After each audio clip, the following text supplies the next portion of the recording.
السلام علیکم ورحمۃ اللہ وبرکاتہ۔ بسم اللہ الرحمن الرحیم۔ امام بخاری ریسرچ اکیڈمی علی گڑھ سے شائع ہونے والے ہفت روزہ الجمعہ میگزین 16 صفر المظفر 1448 ہجری مطابق 31 جولائی 2026 کے مضامین کی آڈیو ریکارڈنگ پیش خدمت ہے۔ پہلا مضمون ہے 7 نجات دلانے والی آیات۔ امام محمد بن سیرین رحمہ اللہ فرماتے ہیں، جو شخص اپنے غم اور پریشانی کا خاتمہ چاہتا ہے اسے چاہیے کہ یہ 7 آیات پڑھے، جنہیں الآیات المنجیات یعنی نجات دلانے والی آیات کہا جاتا ہے۔ اور کعب احبار فرماتے ہیں، قرآن مجید میں 7 ایسی آیات ہیں کہ ان کی تلاوت کے بعد مجھے کسی چیز کی پرواہ نہیں رہتی، اگر آسمان بھی مجھ پر گر پڑے تب بھی اللہ کے حکم سے میں نجات پا جاؤں گا، لہٰذا ہر بلا اور مصیبت سے نجات کے لیے ان 7 آیات کو صبح و شام پڑھا کریں۔ وہ آیتیں یہ ہیں: اعوذ باللہ من الشیطان الرجیم۔ نمبر 1، قل لن یصیبنا الا ما كتب اللہ لنا هو مولانا وعلی اللہ فلیتوکل المؤمنون، سورہ توبہ آیت نمبر 51۔ ترجمہ: آپ کہہ دیجئے کہ ہمیں کوئی مصیبت نہیں پہنچ سکتی سوائے اس کے جو اللہ نے ہمارے لیے لکھ دی ہے، وہی ہمارا کارساز ہے، اور ایمان والوں کو اللہ ہی پر بھروسہ کرنا چاہیے۔ نمبر 2، وَإِن يَمْسَسْكَ اللَّهُ بِضُرٍّ فَلَا كَاشِفَ لَهُ إِلَّا هُوَ وَإِن يُرِدْكَ بِخَيْرٍ فَلَا رَادَّ لِفَضْلِهِ يُصِيبُ بِهِ مَن يَشَاءُ مِنْ عِبَادِهِ وَهُوَ الْغَفُورُ الرَّحِيمُ، سورہ یونس آیت نمبر 107۔ ترجمہ: اور اگر اللہ تمہیں کوئی تکلیف پہنچائے تو اس کے سوا کوئی اسے دور کرنے والا نہیں، اور اگر وہ تمہارے ساتھ کسی بھلائی کا ارادہ کرے تو اس کے فضل کو کوئی روکنے والا نہیں، وہ اپنے بندوں میں سے جسے چاہتا ہے اپنا فضل عطا فرماتا ہے، اور وہ بڑا بخشنے والا نہایت رحم کرنے والا ہے۔ نمبر 3، وما من دابة في الأرض إلا على الله رزقها ويعلم مستقرها ومستودعها كل في كتاب مبين، سورہ ہود آیت نمبر 6۔ ترجمہ: اور زمین پر چلنے والا کوئی جاندار ایسا نہیں ہے جس کا رزق اللہ کے ذمے نہ ہو، اور وہ جانتا ہے کہ وہ کہاں رہتا ہے اور کہاں سونپا جاتا ہے، سب کچھ ایک واضح کتاب یعنی لوح محفوظ میں درج ہے۔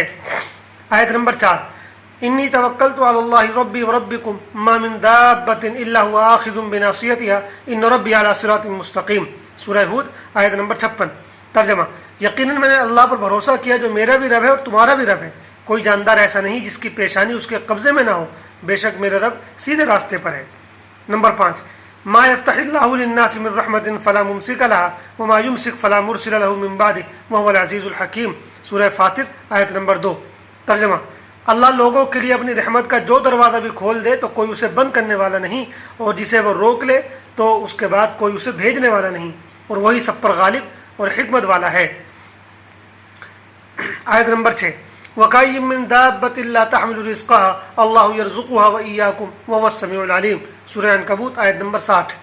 ترجمہ: اور کتنے ہی جاندار ایسے ہیں جو اپنا رزق اٹھائے نہیں پھرتے، اللہ ہی ہے جو انہیں بھی رزق دیتا ہے اور تمہیں بھی، اور وہ سب کچھ سننے والا، سب کچھ جاننے والا ہے۔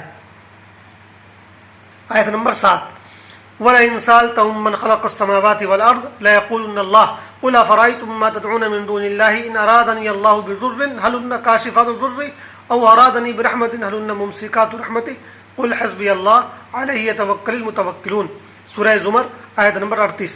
ترجمہ: اور اگر آپ ان سے پوچھیں کہ آسمانوں اور زمین کو کس نے پیدا کیا تو وہ ضرور کہیں گے کہ اللہ نے۔ آپ کہیے، بھلے یہ تو بتاؤ کہ جن دیویوں کو تم اللہ کے سوا پکارتے ہو، اگر اللہ مجھے کوئی تکلیف پہنچانا چاہے تو کیا وہ اس کی تکلیف کو دور کر سکتی ہیں، یا اگر وہ مجھ پر کوئی رحمت کرنا چاہے تو کیا وہ اس کی رحمت کو روک سکتی ہیں؟ آپ کہہ دیجئے، مجھے اللہ ہی کافی ہے، بھروسہ کرنے والے اسی پر بھروسہ کرتے ہیں۔ دوسرا مضمون ہے فتنے جو پہلے سے بتا دیے گئے۔ محمد فرید حبیب ندوی اور محمد خالد ضیاء صدیقی ندوی۔ اللہ کے رسول صلی اللہ علیہ وسلم کے سچے نبی ہونے کی ایک دلیل یہ بھی ہے کہ آپ نے بعد میں ظاہر ہونے والے فتنوں کے بارے میں اس طرح خبر دی ہے جیسے آپ انہیں اپنی آنکھوں سے دیکھ رہے ہوں۔ بخاری شریف کی روایت میں آپ نے فرمایا بھی ہے کہ میری آنکھیں دیکھ رہی ہیں کہ فتنے تمہارے گھروں میں اس طرح آ کر گریں گے جیسے بارش کے قطرے، بخاری حدیث نمبر 70-60۔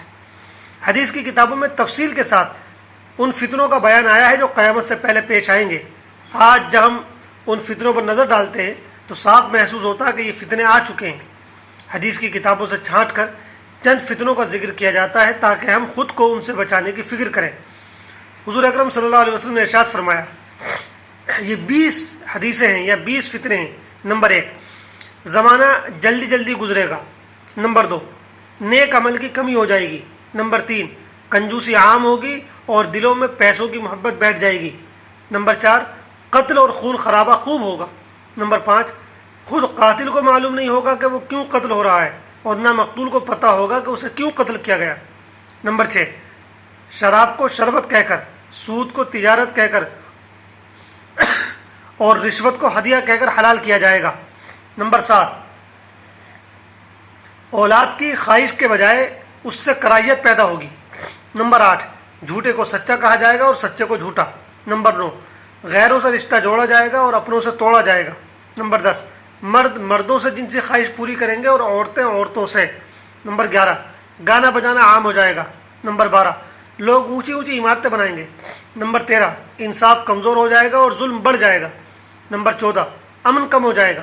نمبر 15، مرد عورتوں کی نقالی کریں گے اور عورتیں مردوں کی نقالی کریں گی۔ نمبر 16، قومی خزانے کو لوگ اپنا ذاتی مال سمجھنے لگیں گے۔ نمبر 17، بیوی کو خوش کرنے کے لیے ماں باپ کی نافرمانی کی جائے گی اور ان کے ساتھ برا سلوک کیا جائے گا۔ نمبر 18، عدالتی فیصلوں کی خرید و فروخت ہوگی، یعنی کورٹ میں پیسوں اور عہدوں کا لالچ دے کر فیصلے کروائے جائیں گے۔ نمبر 19، آخری زمانے کے لوگ اپنی امت کے پہلے لوگوں پر لعن طعن کریں گے۔ اور نمبر 20، لوگ مسجد کے اندر آئیں گے مگر 2 رکعت پڑھنے کی توفیق نہ ہوگی، یعنی لوگ صرف گھومنے، سیر و تفریح کرنے یا قضاء حاجت کے لیے آئیں گے۔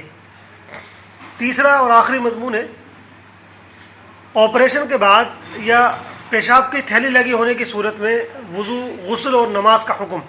محمد فرید حبیب ندوی۔ سوال، اگر ایک شخص کا کوئی آپریشن ہوا ہے اور اس کے پیشاب کی تھیلی لگی ہوئی ہے تو اس کے لیے وضو اور نماز کا کیا حکم ہے؟ ذرا تفصیل سے بیان کر دیں۔ جواب،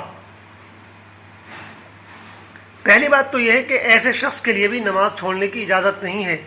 5 وقت کی نماز ادا کرنا اس پر بھی فرض ہے، البتہ جس وقت آپریشن ہو رہا ہو یا جتنے وقت کے لیے بے ہوشی کے انجیکشن کا اثر رہے تو ظاہر ہے کہ اس دوران نماز نہیں پڑھی جا سکتی، تو ایسی صورت میں جو نمازیں چھوٹ جائیں گی بعد میں ان کی قضا کرنی ہوگی۔